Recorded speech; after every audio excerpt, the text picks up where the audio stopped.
Hello, everybody. Welcome back to Peace of Mind Podcast, where we give you a peace of mind to achieve peace of mind.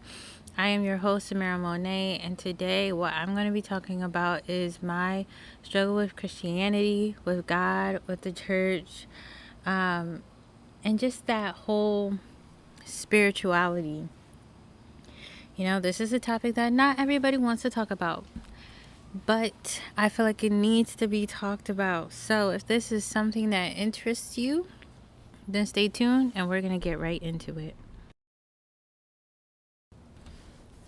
So I just want to talk about this topic because I feel like there are a lot of people who aren't talking about it and aren't giving a name to it because they feel like they have to protect the church and coddle the church and make it seem like it's the best place in the world because your mission is to get people into church.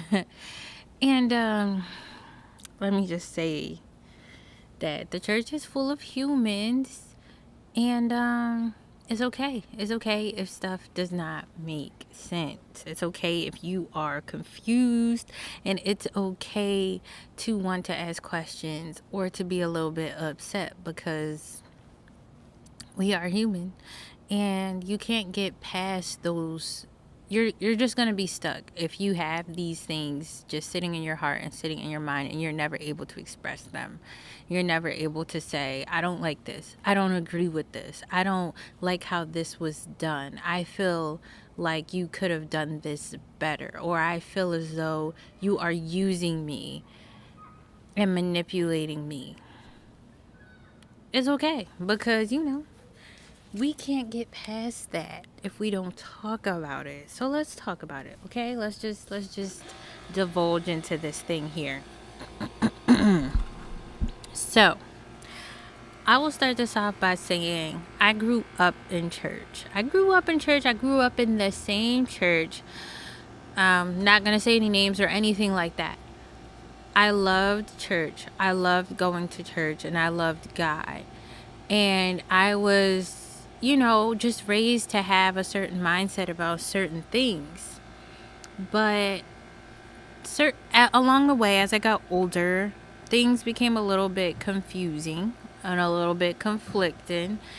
And when I got to college and I wasn't constantly surrounded by that community, I realized a couple of things. So for one, I just felt scared. I felt like I was Christian because I was scared to go to hell. I felt like I was pursuing my purpose because I was scared that God would no longer talk to me or bless me if I didn't. I was scared that if I did anything that I truly wanted to do, God would just not be as close to me. He wouldn't protect me. I was out of his grace if I did anything that wasn't in line with what the church said. I'll say that. Yeah, so I just felt kind of stuck. I felt like I was in this bubble, and I felt like I could not truly be myself, and I felt like I couldn't really explore certain things. It was almost as if I got curious about something or wanted to learn more about something, it was like, don't go into that because you're going to get lost and God isn't over there. Don't go over here because you're going to be confused, and that's the devil. He's everywhere, so you have to stay here in the church. I'm I'm laughing because the church really gave the devil a lot of power, and he is not omniscient, and he is not everywhere all the time. I mean, yes, there's demons and stuff, but that's a whole nother conversation. Anyway, I just felt trapped, and I felt like literally the only reason why I was Christian was because I didn't want to go to hell. And I just got to a place in my life where I was like, if this is it, I don't want it. Like, I'm sitting here being a Christian, but I'm still suffering. I still had anxiety. I still had depression. I was confused. I was, trying to go through my battles with trauma and not knowing how to deal with it. And, I was told that counselors weren't necessarily the answer, that God was my counselor. He was going to fix everything and solve everything, but I didn't know how he was going to do it. I just had to have enough faith to do it, but I didn't exactly know how faith worked. And then when they tried to teach how faith worked, it was just kind of like, okay, so if I just say a bunch of confessions, then this thing's going to go away. It was just a hot mess. And it just wasn't working, I just didn't feel like it was working. But I couldn't, at the time of my life, I couldn't say that God wasn't real, because I seen too much and I felt too much, and I knew that there was something. I just didn't know if this was all there was to God. I felt like there was more to him. I felt like there was like a chapter that just wasn't being opened or tapped into. And it got to a point where I just felt like God was just a dictator. Like, all right, so you're just telling me to do all this stuff for you, and none of this stuff is what I really want to do. Okay, I don't want to sit here and basically live my whole life to find a career and do whatever, because apparently your purpose isn't your career in church for some reason. So I'm like, okay, my purpose is to save people, right? Is to bring people to salvation. Okay. Then, that's it. Like, I bring this people to salvation, and it's like, okay, cool. How many people have you been saving? When's the last time you saved somebody? And I'm just like, is this it? Like, so I go to college and I do what I'm supposed to do, and I get a good paying job, just like everybody else in the world. Okay. And then at my job, I'm supposed to be a light and make a difference. And then I'm supposed to bring my whole job to salvation and make a change. And then, then I'm supposed to serve in the church. And, so I live my life changing people's lives in my job. And bringing them to church, and then serving in the church. And boom. And then I believe I have faith for everything, so I'm never supposed to be sick. Okay, I'm supposed to be financially prosperous at a 9 to 5. I don't know how that was supposed to work. I don't know where money was supposed to come from, but okay. And then that's it. That's your life. You have peace in knowing that God loves you, and you have the joy of the Lord in you. And kudos to you, if you do make it big and you have that type of career and influence, kudos to you. But for everybody else in this life, this is it. And I was like, I'm sorry, I'm laughing, y'all, because it's just funny to me in hindsight that I was like, okay, this is what I got to look forward to. And that's all I had as an influence, I wasn't seeing people, break off and reach all these levels that was talked about. It was like everybody was doing what they was doing, everybody had the same jobs and lived in the same places. Maybe they moved, but people move, whether you Christian or not. So, it wasn't like, wow, she went from this to being a multi-millionaire. Look at God. Like, that wasn't happening. So I was just kind of looking at stuff like, all right, if this is it, then Jesus, what the heck? Like, I don't really like this. You just telling me to live like this. This is all there is, And so I honestly got to a point and I remember thinking this. I was like, well, if I go to hell for living a happy life and doing what I actually want to do, then maybe, I just can't. I literally cannot. My soul just can't take that. I just can't. So I believed in God. I just couldn't get down with the program that was being sold to me. I couldn't.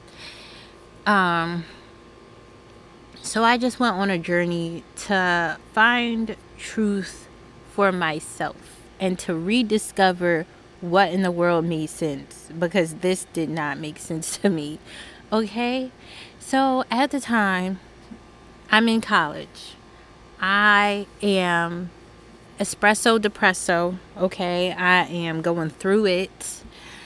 I am dealing with anxiety and anxiety attacks.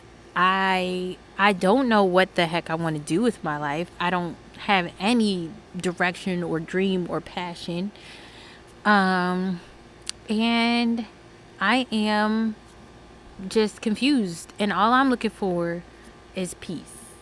I'm just looking for something that makes sense, something to help me and my mind get to where my mind needs to be, and to help me feel like me. I just wanted to feel comfortable in myself. I wanted to be me. So I started reading self-help books, and I started listening to different podcasts. I started looking into different YouTubers, and I was really just into the self-help space for a minute. Kind of bordering on spirituality, but not quite, not too much, more so self-help. So the thing is, I noticed that in everything that I looked at, I found God. I found the principles of God in everything that I looked at. I found it in self-help books. I found it when I learned about Taoism, when I learned about Hinduism, when I learned about Buddhism, when I learned about just self-awareness and manifestation and all of these things. I found God in all of these things, right? And these people were benefiting from God's principles, but not necessarily being like, oh, I am Christian, I am devout Christian, and I go to this church, and I am blessed beyond measure because the Lord has blessed me. That wasn't what was happening. It was like, this is what I did, and I took this leap of faith, and I bettered myself. I learned who I wanted to be and who I was, and I just bet on myself, and I trusted the universe or the source energy or what have you. And so the reoccurring theme that I found was all of these people knew that there was something beyond themselves that helped them get to where they needed to be in life. They all acknowledged that, whether they said it was the universe, whether they said it was source energy, whether they said it was just the world will help you or catch you or whatever it was, the laws of the universe, they knew that it was something beyond themselves that got them from point A to point B. And these principles I found like themed throughout my search were principles that were in the Bible. So I said, okay, God, okay, let me just have a conversation with you, Lord. So either these people are like just benefiting from the laws you've placed here, like you just placed laws here, like it's not a Christian club of your laws that you place here. It's not a Christian club. It's not like, oh, I accepted Jesus, so I got access to all the Jesus stuff. It's like, no, you placed all these principles and laws here, and anybody and everybody has access to them all the time. Or based on what I've been taught, these people, the devil is helping them become prosperous and have some sort of goodness in their life. But even with this goodness, they have a hole inside of them, a void, a very deep void, and you are the person who needs to fill that void. It's one of the two, and I didn't think it was two. It just made sense to me that these people got the program. They understood the laws of the world. They understood that there was something beyond them that got them to where they were. They understood that there is a voice, a still small voice inside of them that leads them and directs them. And a lot of people talk about this in like yoga and meditation, that they receive answers to the problems that they've had, or they receive direction about things to do, and the more that they are in tune with that voice, the better the opportunities are for them. And I'm like, hold up, this still small voice was, they only told me about it in church and you had to receive it. So why are these people being led by, I'll say God, led by God to be all of these great things, and the people here at home who know about this are not accessing it in the same way that they are? Like, what is the difference here? And so I just came to a point where I'm like, okay, God, obviously you're bigger than this Christian box, than this church box that people have created.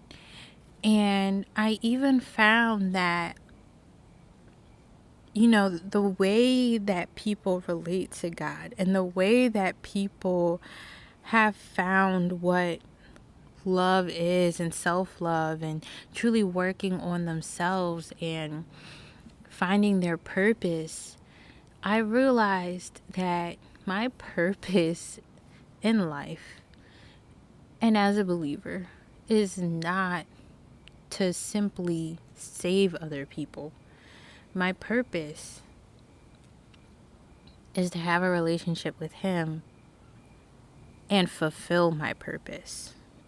And fulfilling my purpose will help other people fulfill their purpose, which is the point, and which is why I did not feel fulfilled in church, because I feel like everything is reversed. All of these gifts, all of these talents, all of these things that we're supposed to do, you feel like you're supposed to hoard it inside the church. But what you don't realize is you're preaching to the choir. Yes, you come together. You learn. You're supposed to grow and expand. Supposed to. You're supposed to learn something you didn't know before. You're supposed to, it's supposed to be difficult. I feel as though you're supposed to have like assignment. You're supposed to be challenged. You're supposed to reach a new level. And as a leader, when you're leading people, you need to be reaching new levels and heights. You need to say, okay, y'all are fasting for 10 days. I'm fasting for 20. God is challenging y'all to do this. He's challenging me to do this and that. You're supposed to go above and beyond as a leader, because the leader is supposed to be at one level and the people are supposed to be at another level. And as a leader, I'm not saying you're ahead in a cocky way, but you're ahead because you already been through that terrain and territory, and you're helping us to get through it.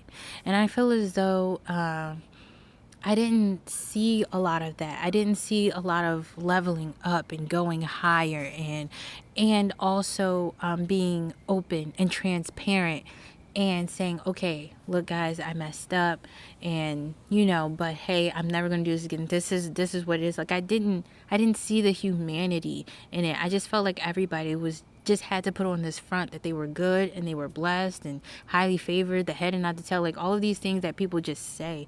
I felt like nobody was really being themselves. You couldn't say, dang, I feel bad today, or I don't feel so good. It's like, nope, don't say that. Don't say that. You not confessing the right thing. It just felt so stuffy. And it just didn't feel real to me. So I just understood that God was bigger than what I experienced. And so to get back to the point of the church, all the talents that's just hoarded inside the church, and it's supposed to go outside of the church. Your talent, your gift, whatever it is not for you. And 9 times out of 10 is not for the people in the church. It's for everybody else. It's to love and to spread that love and to literally be yourself. And the more that I went on this journey, little did I know, the more I was getting closer to God. Even though at the time my mindset, when I started this, I felt like I was taking a step away from God. I felt like I was pushing him away because I was like, all right, this isn't working. And I was so scared. But what the main thing is that they teach in church is God has not given you a spirit of fear. And that if it's out of fear, it is not of God. And I'm thinking, well, the whole setup is out of fear. You're scared that you're going to be punished for this. You're scared that you can't do that. You're scared of being judged. You're scared of being talked about. You're scared of not doing this right, doing that right. Everything is fear-based. If you don't tithe, this might happen. If you don't do this, that might happen. And it's just kind of like, where do I get the chance to just be human and be myself? You know? And so yeah, I just realized that everything I was doing was out of fear. And once I stepped out of fear and into curiosity, I realized that he was there with me more than he has ever been before. And so I can't even really say that the way that I worship God and the way that I speak to God and my relationship with God is the way traditional Christians, would do it. It's just a totally different light and relationship. And I realized that me learning and me gaining knowledge and me opening my mind to people, to ideas, to the world is not detrimental, because God is all-knowing. He's omniscient. He's all science. He created science. So the more I learn, the more God is expanded within me, and the more he can teach me and talk to me about certain things, the more he can give insight and revelation about certain things. And I just feel like I'm really talking to somebody right now. I don't know who it is, but you really needed to hear this. And so I just want to encourage people that if you feel like you need something else or something new, go after it. Go do it. Go discover. Go find. Go search, no matter what that looks like, because you'll find it. And it will speak to you, and it will be in you. And the thing is that God is everywhere. He is everywhere, and he is in every single thing. He created this whole entire universe. So there is no way that we could ever lose him. There is no way. There is no entire way in this world. He is everywhere, literally, okay? So do not be scared to kind of break out of the box that you feel like you're in to be who you are. And who you are is who God called you to be. And I'm going to say this. This is getting a little deep. I'm going to say this. So everything that you want to be intrinsically is what God wants for you. And it's what you want for you. Everything that he does not want for you, you do not want for yourself. I don't know if you're following me, but